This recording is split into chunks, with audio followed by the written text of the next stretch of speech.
I wasn't supposed to be home that early. The women's health clinic had called the night before, said the nurse practitioner had a family emergency and I'd be rescheduled. But something in my spirit stirred, like a thread being pulled. I told them I'd just take the first appointment that came, even if it meant sitting in the waiting room at dawn. By 8:47 a.m., I was already back on our street. I parked in front of the house, didn't even shut the car door fully. I thought I'd be in for just a moment, grab a shawl, maybe reheat the tea I left on the counter. But the moment I turned the key and stepped into that house, the silence was wrong. The air felt thick, still, not the peaceful kind either. I walked down the hallway toward the bedroom, slow at first, then faster. My palm brushed the door. It wasn't fully shut, and when I pushed it open, there they were, my husband and my sister. He scrambled for the sheet like a coward. She didn't. She just sat up, calm, dignified almost, like she was the victim. Like I had walked in on a private moment they were owed. She didn't look ashamed or frightened, just done pretending. Then she said it. "I'm tired of hiding. He loves me. We were going to tell you." I stood in that doorway like my feet were planted in wet cement. Not a tear fell, not a scream escaped, just breath, shallow, stuck. And I whispered, so soft they almost didn't hear me. That was the moment I realized it wasn't betrayal that hurt most. It was how easy it was for them to say it, as if I were a footnote. Not a wife, not a sister, not even a memory worth respect. Just a loose end they forgot to cut clean.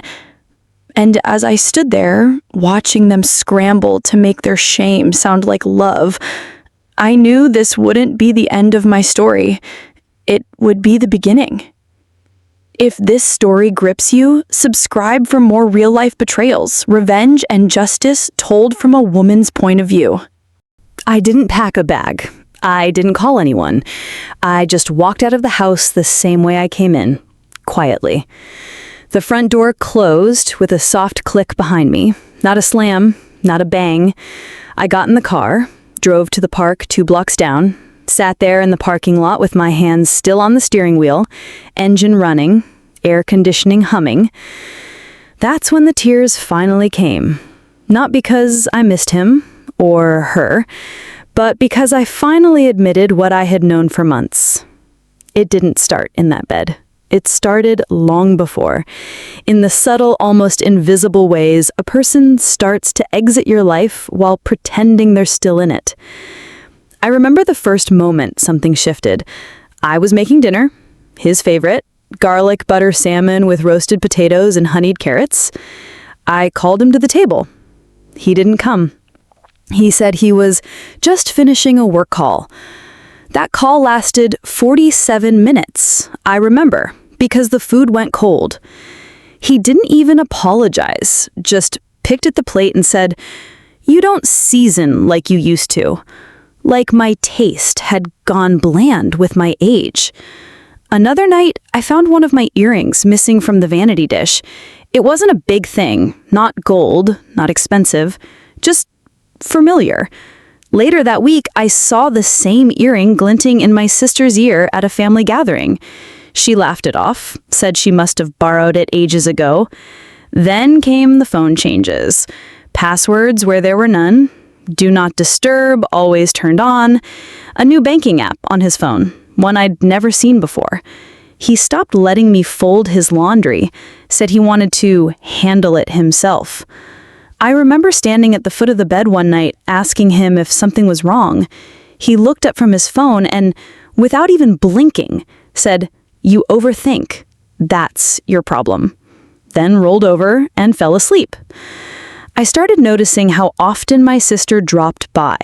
Always on the weekends, always when I had an errand to run. She'd bring wine or groceries, said she wanted to keep me company, but every time I came back, something would feel moved. A cushion out of place, a pair of shoes I didn't recognize near the back door, the faint smell of his cologne in the guest bathroom where he never went. And still I said nothing. I told myself I was paranoid, that I was projecting fear into shadows. But fear isn't stupid. Fear is a flashlight. And mine had been flickering for months. Then came the final straw, the one I had tucked away in the back of my mind. It was a receipt. I found it while cleaning out his jacket pocket. Dinner for two, steakhouse, downtown. The date? My birthday. The time? When he said he was in a board meeting. I asked him about it that night. He laughed, and said it must have been one of his coworkers using his card. "Stop snooping," he said. "You're better than that." But he knew I wouldn't ask again. He knew I wouldn't press. He had started to rely on my silence. And the worst part? He was right. I had become the woman who set the table for people who no longer said thank you, who folded clothes for a man who was undressing for someone else, who left keys under the mat for a sister who would eventually steal more than my trust. So when I saw them in that bed, it wasn't shock I felt. It was recognition of every moment I'd swallowed my questions, every time I chose dignity over drama, every time I gave grace where none was deserved. They hadn't just betrayed me, they had practiced it, perfected it, while smiling in my face. And yet, I still didn't fall apart, because something stronger than heartbreak started to rise in me that morning. Not anger, not revenge, just clarity.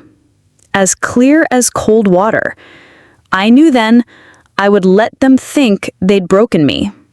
Let them walk with confidence while I walked with silence. Because some storms you don't fight by thrashing, you fight by watching, by waiting, and by letting people hang themselves with the rope they insisted you hand them. I drove back to the house late that night. They were gone? Of course they were. But they'd left a note on the kitchen counter. 2 sentences. "We're sorry you had to find out this way. We never meant to hurt you." I folded the paper and placed it in the trash. No ceremony, no drama. Because when a person shows you who they are, you don't write them back. You write them off. I didn't tell anyone for 2 days. Not because I was protecting them, but because I needed to see myself clearly, without their voices clouding my vision. Pain can be noisy, but silence? Silence is where truth finally speaks. On the 3rd day, I called my daughter, the oldest, the one I raised on bedtime prayers, peanut butter sandwiches, and lessons about loving with grace. She answered with laughter in her voice, said she was making pancakes with her kids. I told her I needed to talk. I told her I'd found her father in bed with her aunt. And she went quiet, but not for long. "Are you sure?" she asked, as if I'd misread the bodies, as if 29 years of being a wife had not sharpened my knowing. I didn't yell, didn't beg her to believe me. I just said, yes. She sighed. That long, slow sigh people make when they're preparing to defend someone who doesn't deserve it. "Mom, Dad loves you. He's been under a lot of pressure lately. And Aunt May, she's just been trying to help. Maybe this is just a misunderstanding." I almost dropped the phone. A misunderstanding? That's what we were calling a shared bed now? I wanted to scream, but I didn't, because I remembered something. She was raised by me, and I had spent years teaching her to give people the benefit of the doubt, to forgive, to be soft.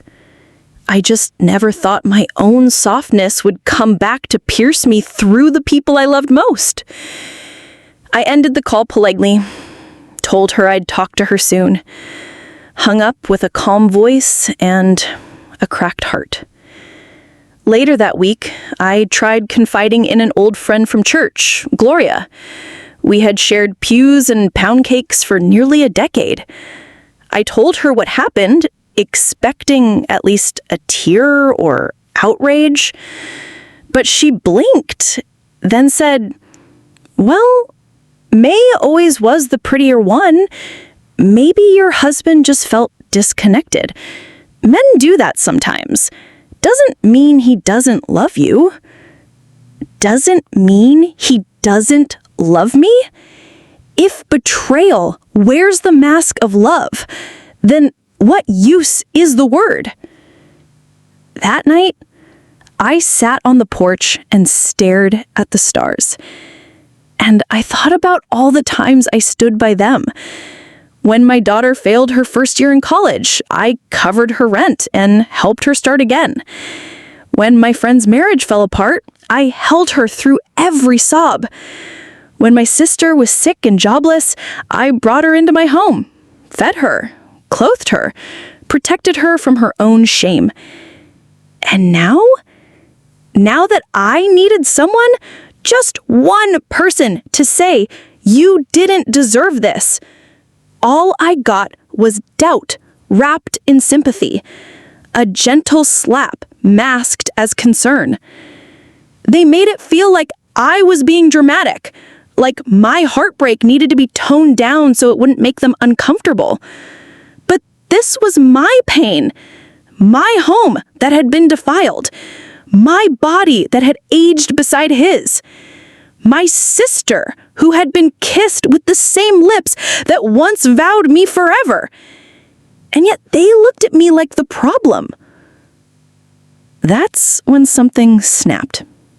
Not loudly, not violently, but internally, deep and clean, like a bone that finally sets after weeks of quiet misalignment. I could forgive betrayal, but being doubted by a loved one, that cracked something deeper. Because betrayal from the outside wounds you, but doubt from the inside, it rewrites you, makes you question your voice, your instincts, your very sanity. And I had spent too long being everyone's shelter, too long folding pain into politeness, too long keeping my rage polite and my heartbreak quiet. No more.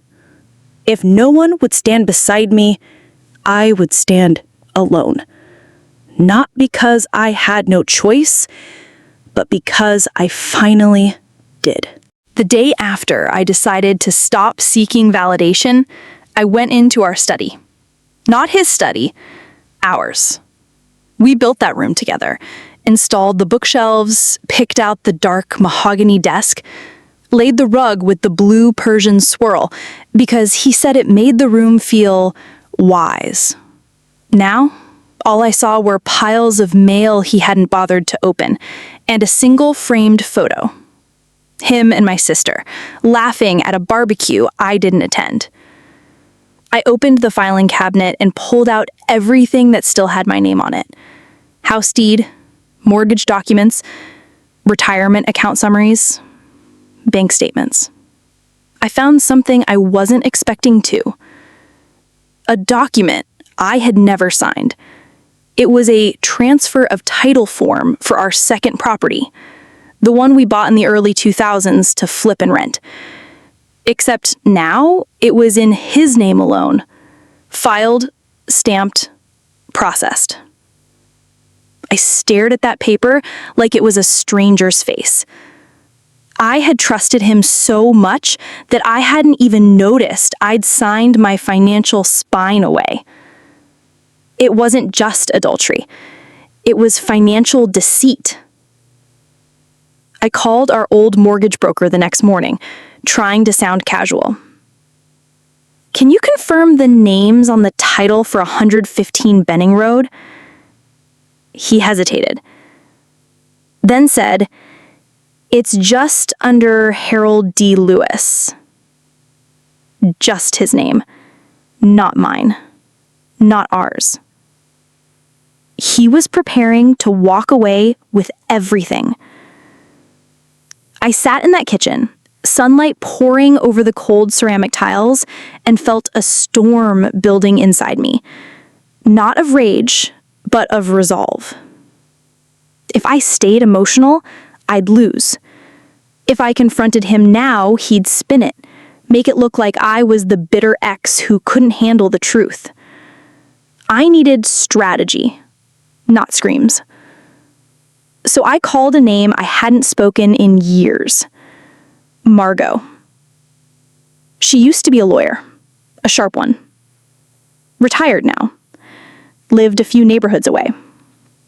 We met in a curator's cafe that Thursday. I told her everything, from the betrayal to the papers I found.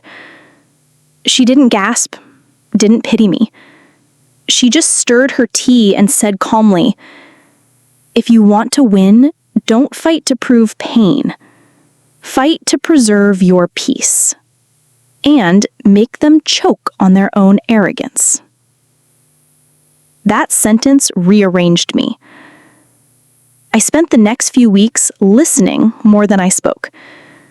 I found the paper trail, the secret bank withdrawals, the forged document signatures, the real estate appraisals he'd ordered without my knowledge, and the quiet conversations with the new real estate agent trying to offload our primary home behind my back. I didn't confront. I documented. I moved smart. Margot helped me set up a private trust, one they couldn't touch. I rerouted my pension payments, closed our joint account. Calmly, legally. Made copies of everything. Put them in a new safe deposit box in my name only. I transferred the car title from joint to personal. Sold the shares we held jointly. Every move I made was invisible to them, but loud enough to the bank, the court, and the law. Then I made a will. Not because I planned to go, but because it was the first time I had put myself first on paper. I wrote letters. To my daughter. To the people that mattered. Not angry letters. Just the truth. Documented. Signed. Because I knew what was coming. I knew that one day soon he'd come to me smiling with legalese and poison charm. Try to take the rest of what he hadn't already stolen. And I was going to be ready. Not with fists, but with facts. Because men like him count on chaos. They expect you to break down so they can rise as the reasonable one. But I had something better than emotion. I had evidence. And I had time. And time, when used wisely, is the sharpest blade of all. I thought the worst of it was behind me. The bed, the lies, the legal tricks. But betrayal has roots. And when it spreads, it doesn't just rot the person who committed it. It poisons the people standing nearby, too. I started hearing whispers. First from the periphery. Neighbors whose waves suddenly felt hollow. A woman at church who once hugged me every Sunday now offered a polite nod and turned the other way during the hymns. Then came the harder hits. I ran into one of my cousins at the pharmacy. She leaned in, lowered her voice like she was offering me charity, and said, "I know things look bad, but maybe if you'd kept the marriage exciting, this wouldn't have happened." I blinked, stared at her like I didn't know the woman I grew up with. It wasn't advice, it was blame. Blame wrapped in gossip, stitched with judgment, and handed to me like it was concern. Word was spreading. and it wasn't the truth. It was their version, his and my sister's. The one where I was cold, unloving, boring, too tired, too religious, too busy with the house, the kids, the calendar. He had started laying that narrative down long before I caught them, painting himself as the neglected husband, the man who tried but was pushed away. And her? She was the tragic helper who accidentally fell in love with her sister's husband after years of emotional support and feeling seen. It was disgusting, but it worked. Because people don't care about the truth. They care about a story, and the louder one usually wins. I reached out to a few more family members. One cousin left me on red. An aunt said she didn't want to get involved. Even the ones who believed me stayed quiet. And silence, when it comes from people who should speak for you, hurts worse than a lie. But I didn't chase anyone down. I didn't defend myself in group chats or prayer circles. I didn't repost cryptic quotes or clap back with dignity-tinged Facebook rants. Because when betrayal spreads, you have to let it. Let it run its course. Let it show you who's who. Let it clear the room so you know exactly who's left when the storm dies. Sometimes the ones who share your blood are the first to doubt your worth. That line lived in me, not as bitterness, but as boundary. I stopped reaching out, stopped explaining. I started watching instead. And what I saw was this. They didn't just betray me. They gambled that I would collapse quietly, that I'd be too ashamed to fight back, too isolated to think smart, too old to start over. But what they forgot was that storms never frighten the woman who built her house with her own two hands. I had been through worse than gossip. I had survived better liars than him. So while they whispered, I prepared. While they tried to bury me with silence, I took root. Because you don't win by defending your name. You win by reclaiming your life. He thought I'd crumble. Thought I'd walk out of the house with tears on my cheeks and a suitcase in hand, begging him to explain, to come back, to fix this. But I didn't move. I stayed. In that house. In the bed he once shared with me. In the kitchen where I made every birthday cake. In the garden where my mother's rosebush still bloomed each spring. He tried to flip the script. Showed up with measured kindness. Tried small talk over breakfast. Started wearing cologne again, like I was supposed to fall for the scent I once associated with betrayal. Then came the suggestion. We should talk, he said one morning, sipping coffee like it didn't burn his lips with guilt. I don't want this to turn ugly. Let's keep things peaceful, mature. Peaceful. That word always makes me laugh now. When a man says peaceful, what he usually means is don't fight back. Don't ask for what you're owed. Don't tell the truth. Don't make him uncomfortable with consequences. But I didn't take the bait. I nodded, smiled, and said, peace sounds good. Because peace isn't silence. Peace is power under control. And I had more control than he ever imagined. He stopped sleeping at the house, started showing up only to check the mailbox or pick up some things. Then came the mediator. A friend of his, a man we both knew from church, who had always looked at me like I was lucky to have a husband at all. He called and asked to meet over tea. Said he wanted to help us navigate this with dignity. Dignity? I wanted to ask him if dignity meant watching your sister walk out of your bedroom with your husband's sweatshirt on. But I bit my tongue. Instead, I listened.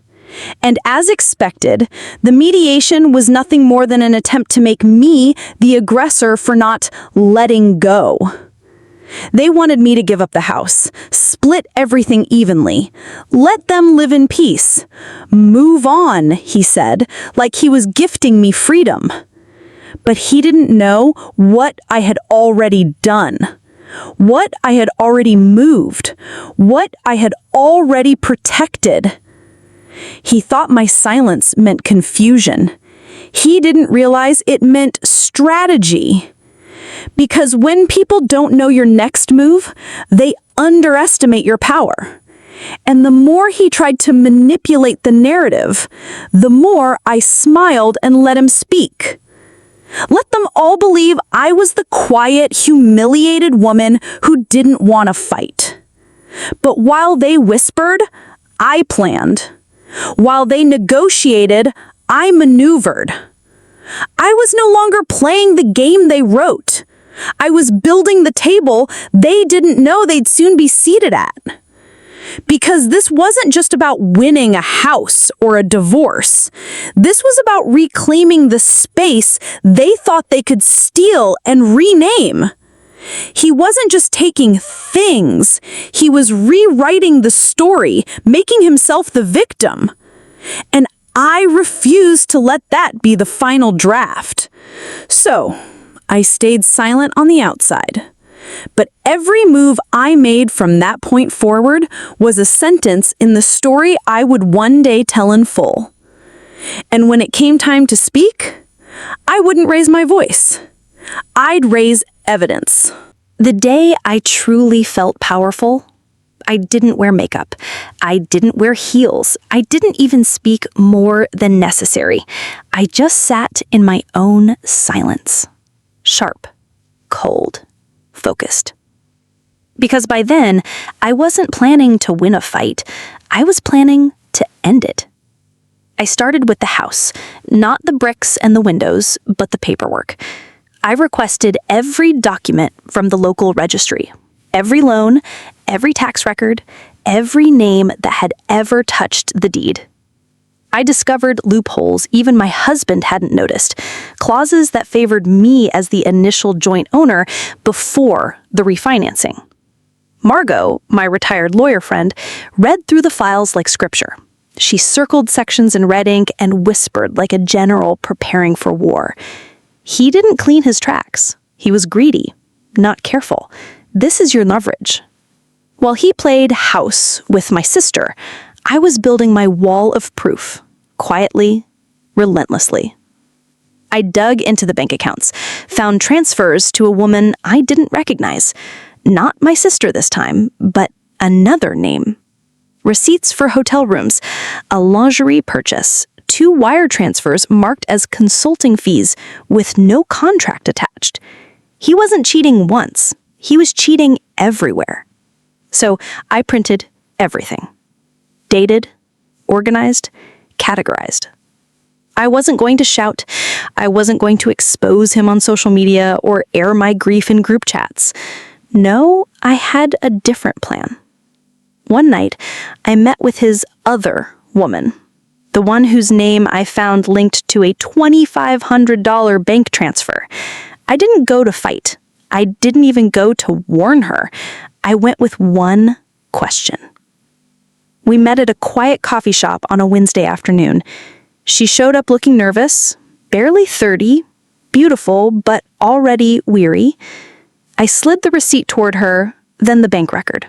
She looked at them, then at me. I said only this: "Can you carry the burden he's about to become?" Her hand trembled. She asked, "Are you threatening me?" I shook my head. "No, I'm telling you the truth. He's not a man looking for love. He's a man looking for someone else to blame when the house burns down."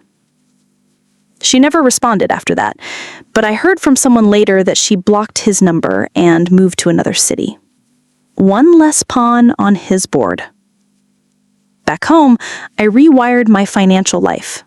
Closed joint accounts, redirected pension payments, sold investments he didn't know I had, then reinvested them in a silent trust under my maiden name. I hired a forensic accountant to evaluate the entire scope of his hidden spending. He found irregular withdrawals, credit card debt tied to women's boutiques, and suspicious ATM usage in towns he claimed to be working late. Piece by piece, I collected it all.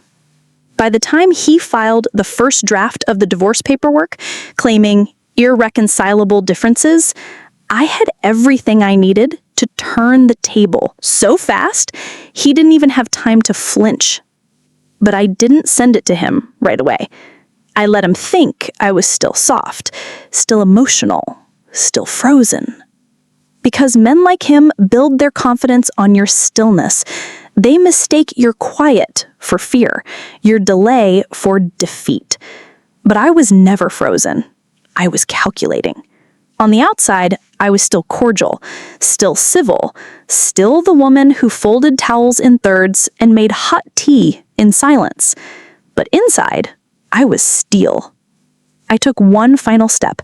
I wrote a timeline. Every interaction, every incident, every lie. Matched it to financial records, call logs, photographs, text messages, even small moments. A date he claimed to be working late that aligned with a charge for champagne at a hotel 5 towns away. I wasn't just telling the truth, I was proving it, beyond emotion, beyond denial, beyond manipulation. So when the day finally came, when he walked in with his amicable settlement offer and smug lawyer, I didn't flinch. I offered them tea, let them sit. Then I opened my folder and laid it all out, one page at a time. Bank records, property transfers, wire fraud, affairs. Then the kicker. A notarized letter from a mutual friend who had overheard him bragging about trapping me financially. His lawyer paled. He looked at me like he'd just seen a ghost, but I was no ghost. I was the storm he didn't hear coming. I didn't need to scream. I just asked one question. Can you carry the burden he's about to become? He didn't respond, because cowards don't speak when the truth has been weaponized. And that moment, that quiet, calm, glorious moment, wasn't just the climax of a betrayal. It was the rebirth of my name. He came back 3 days later. No lawyer this time. No suit, no tie. Just jeans, a great t-shirt, and a pathetic little smirk that made it clear he thought all this, my strength, was temporary. He walked into my kitchen like he still owned the air in it. Leaning against the counter, he started casually, "You've made this harder than it needed to be, you know that." I said nothing. He kept going. "You're not thinking long term. You don't want a legal war. Not at your age, it's not healthy. I'm offering you peace." I sat at the kitchen table. My tea was still warm. He stood there, watching me, waiting for my face to fall, waiting for my voice to tremble, waiting for the old me to show up, the one who asked instead of acted. I folded my hands, looked up, and said calmly, "I've already found peace. It just didn't include you." He blinked. Then he laughed. That laugh, hollow and shaky, the laugh of a man bluffing in a game he just realized he's losing. He said, "You think this is over? You think your little paper trail means anything?" So I stood up, walked over to the dining table where I had placed the folder the night before. I opened it again, slowly this time, so he'd feel every page like a strike. Bank statements, private transfers, emails he thought were deleted, messages from my sister's number he didn't know I had seen, a second mortgage on a property he was planning to sell, behind my back. And then, the letter. Signed, dated, witnessed. From the other woman, the younger one. her confession, her regret, her warnings. He stopped speaking. His breath caught like someone had just pressed a hand around his throat. I met his eyes for the first time in weeks. I said, "You thought my silence meant surrender. You never guessed it meant I was building a case." He opened his mouth, closed it again. There were no words left that could unwrite what I had documented, and that was the most powerful thing of all. Not the proof, not the law, not even the revenge. But the silence, the cold, undeniable, unshakable truth that no amount of charm or pity or sweet talk could undo. He tried one last angle, dropped the fake confidence, lowered his voice. "Please, we can fix this. Let's just start over." That was when I felt it. Closure. Not because he asked, but because his voice, the one that used to make me second-guess myself, now sounded so small, so powerless. I packed his remaining things into 2 boxes, set them by the front door, and said simply, "You're not the man I married. You're the man I survived." He left. Not with a fight, but with the quiet stumble of a man who never thought the floor would be pulled out from under him. And when that door closed, I didn't cry. I didn't smile. I just stood there in the stillness. The kind of stillness that only belongs to the one who never flinched. The day the divorce was finalized, I didn't dress in black. I wore white.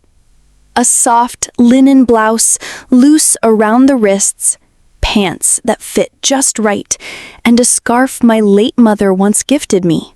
The one with tiny embroidered stars she said made me look heavenly even when you're hurt. I didn't show up to the courthouse with bitterness in my bag. I didn't walk in with anger on my face. I walked in with facts on paper and peace in my chest. It wasn't a war. It was a release.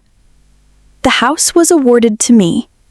The investment property he tried to sneak away, frozen and under review. My pension, protected. My name, restored.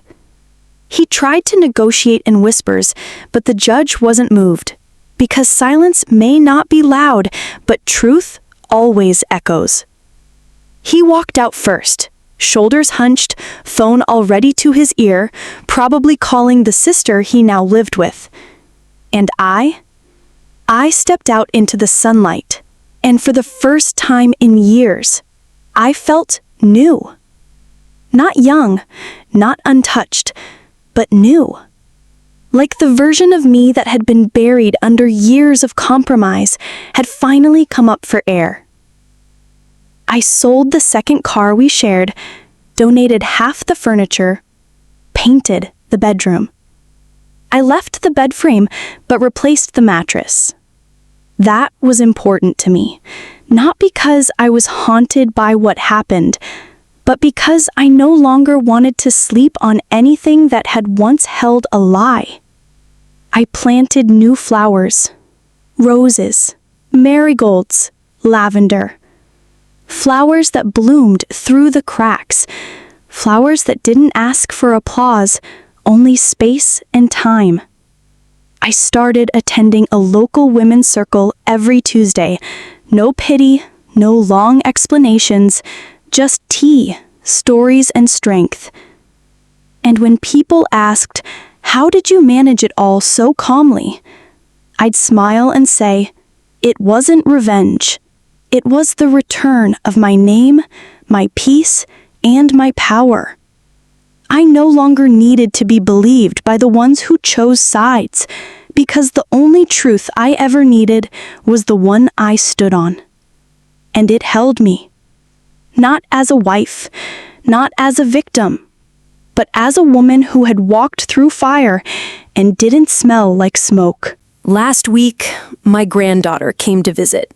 She's 17 now.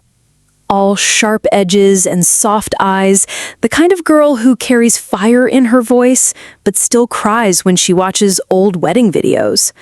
She walked into the kitchen, tossed her backpack on the chair, and said, "Grandma, how did you not burn everything down? I looked at her, at the curls she got from me, at the eyes she got from her mother, at the fire she must have inherited from somewhere far deeper than blood. She sat across from me, waiting, not for a lesson, but for an answer. One that could help her hold herself upright when the world tried to bend her. I took a breath, sipped my tea, watched the wind play with the curtains for a moment, and then I said, because sometimes, baby, the cleanest revenge is a life rebuilt so beautifully they can't speak your name without regret in their throat. She looked at me like she wanted to understand more, so I kept going. I didn't burn anything down because fire takes oxygen, and I needed mine to rebuild, not to destroy. She asked if I forgave them, her grandfather, my sister, and I told her the truth. No, I didn't forgive them because they asked. I forgave them because I refused to let them live rent-free in my spirit. Forgiveness isn't a favor you give them. It's a gift you give yourself. The moment you stop bleeding for people who never said thank you. She got quiet. Not sad, just still. And I could see her tucking those words away somewhere in her chest, next to all the times she'll need them in the years ahead. Then I told her something my mother once told me. Don't shout, don't run. Think, then move once so clean and strong that no one sees it coming. She smiled, and I smiled back. That night, after she'd gone to bed, I sat on the porch. The wind was soft, the stars were out, and I heard laughter from the house across the street. It wasn't mine, but I didn't feel empty. I felt full, because peace doesn't always look like victory. Sometimes it just looks like not being afraid anymore. I heard that he and my sister don't live together anymore. Apparently things didn't work out. Of course they didn't. What starts in deception rarely ends in joy. She tried to reach out once, sent me a message that just said, I hope you're well, I miss us. I didn't respond. Not because I was angry, but because some chapters don't deserve an epilogue. They deserve silence. And silence, when it comes from a woman who once gave everything, is the loudest sound in the world. If this story hit you in the chest the way it did me, share it. Comment below. What would you have done? And don't forget to subscribe for more stories of women who fought back and didn't flinch.